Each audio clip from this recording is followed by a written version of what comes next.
Hello everyone, I hope you all are well. Welcome back to science Sarathi YouTube channel. मैं सूरज उम्बरकर आपका तहे दिल से स्वागत करता हूँ।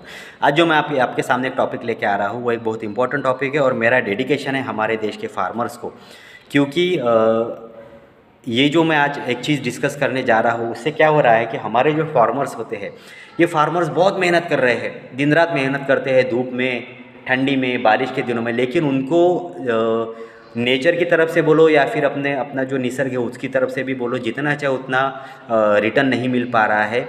लेकिन मैं ऐसे ही सोचते बैठा तो हम लोग क्या कर रहे हैं उनके लिए।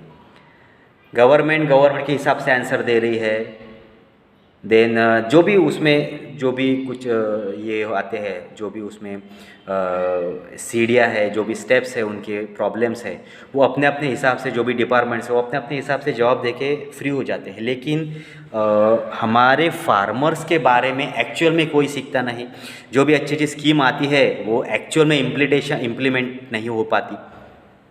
जो बेचारे गरीब फार्मर्स होते उनके तक एक्चुअल में वो सुविधाएं पहुंचती नहीं। जो भी बीच वाले हो जाते हैं वो सुविधाओं का फ़ायदा उठा लेते हैं और एक्चुअल में हमारे बेचारे गरीब फार्मर्स को कोई भी सुविधा नहीं मिलती।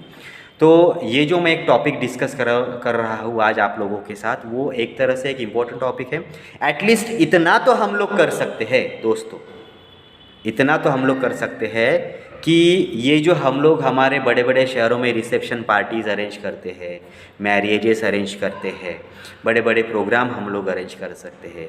तो भैया थोड़ा सा अगर हम लोग वहाँ पे हमारा यूज़ करते हैं तो क्या होगा कि थोड़ा सा अगर हम लोग अपना दिमाग यूज़ करते हैं तो जो बचा हुआ खाना रहता है अगर वो हम लोग इन गरीबों में बांटे तो कम से कम हमारे उन किसान भाइयों को, हमारे उन फार्मर भाइयों को थोड़ा सा न्याय मिलेगा। एटलीस्ट उनकी मेहनत वेस्ट नहीं जाएगी।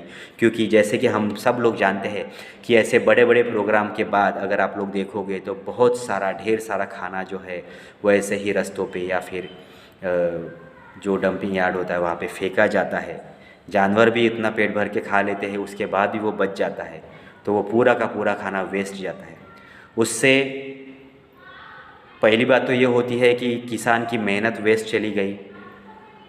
दूसरी बात ये हो रही है कि एनवायरमेंटल पोल्यूशन वहाँ पे हो रहा है, सॉइल पोल्यूशन हो रहा है, वाटर पोल्यूशन हो रहा है। बिकॉज़ जो खाना वहाँ पे बचता है वो सड़ जाता है ना, स्पॉइल हो जाता है।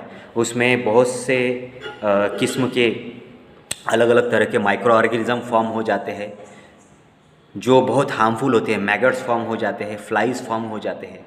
तो ये जो छोटे छोटे सूक्ष्मजीव होते हैं जो हार्मफुल होते हैं, ये एक बार उन्होंने उस पर अटैक कर दिया तो उसके बाद कुछ जानवर उनको खाते हैं तो वो भी अफेक्टेड हो जाते हैं। और अगर बारिश के दिनों में वो खाना वैसे पड़ा रहता है तो बहुत गंदी स्मेल ऑर्डर जिसे हम बोलेंगे वो फैल जाती है एनवायरनमेंट में, जो कि आपके लंग्स को प्रॉब्लमेटिक क्रिएट कर सकती है। देन एनवायरमेंटल पोल्यूशन की वजह से, सॉइल पोल्यूशन की वजह से पूरा का पूरा सराउंडिंग जो है वो पोल्यूट हो जाता है। तो ये एक साइंटिफिक रीज़न भी है मैं मेरे इस वीडियो बनाने के पीछे कि प्लीज़ ऐसा मत कीजिए। तो हम लोग क्या कर सकते हैं, एटलीस्ट ऐसे प्रोग्राम में हम लोग लिमिटेड खाना रख सकते हैं। आप लोग ने देखा होगा किसी किसी रिसेप्शन में ऐसा होती है कि थाली में रखने के लिए जगह नहीं रहती। स्वीट 3 प्रकार की होती है, रोटियां 3 प्रकार की होती है, सब्जियां 3 प्रकार की होती है। भैया क्यों, आपको शो ऑफ ही करना है तो बाकी कुछ चीज़ें के लिए चीज़ों में करिए, ये खानों में शो ऑफ क्यों करते हो। फिर होता क्या है, नहीं भैया बाद में भीड़ बढ़ जाएगी, मैं अभी सब आइटम ले लेता हूँ खाने के, और खाना वाना कुछ नहीं होता। 2-4 निवाले पेट में गए, सब आइटम्स का एक एक निवाला गया, बाकी सब वेस्ट चला जाता है। और वो वैसे की वैसी थाली चली जाती है डस्टबिन में, डस्टबिन से रोड पे। किसान की मेहनत गई पानी में, खर्चा गया पानी में, है ना।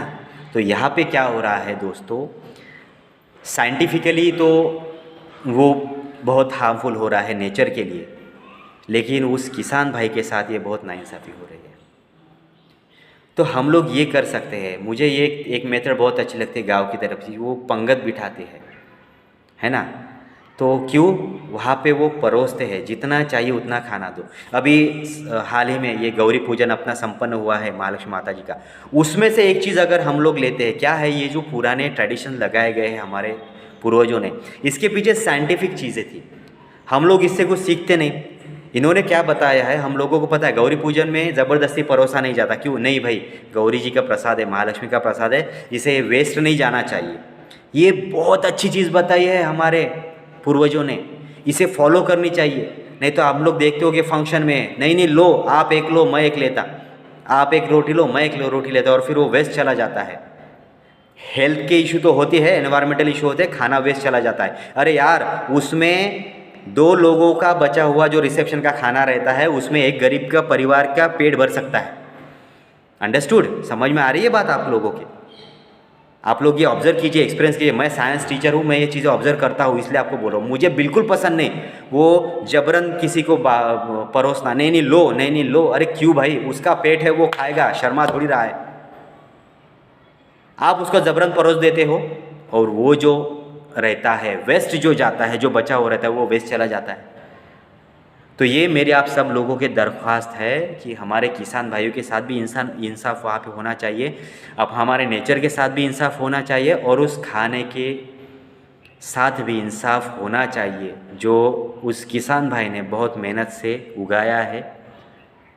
ठीक है, तो ये एक मेरा डेडिकेशन है हमारे उस किसान भाइयों को, और उस सारी तमाम गरीब जनता को जिनको ये 2 वक्त की रोटी नहीं मिल पाती। अगर हम सब लोग ये निश्चय करें कि आज से हम लोग ज़बरन परोसना बंद करेंगे, अगर हम लोग रिसेप्शन भी ऑर्गेनाइज करते हैं तो लिमिटेड आइटम भी रख सकते हैं ना। सिर्फ स्टेटस के नाम पे ये चीज़ें करना, ये मुझे कहीं तो भी गलत लगता है। तो मैं सूरज नारायण उम्बरकर आज से ये प्रॉमिस करता हूँ खुद से कि जहाँ भी मुझे ऐसी कुछ चीज़ें दिखेंगी, मैं वहाँ पे ये प्रयास करूँगा कि एटलीस्ट मुझे जितना चाहिए उतना लूँ, ताकि कुछ वेस्ट ना जाए। मैं ज़बरन परोसूँगा भी नहीं और परोसने भी नहीं दूँगा। ठीक है, तो इसी चीज़ के साथ आज मैं अपना ये वीडियो ख़त्म करता हूँ। अगर आप लोगों को ये वीडियो अच्छा लगता है तो please subscribe, share and like ज़्यादा से ज़्यादा कीजिए। Thank you very much. Have a good time.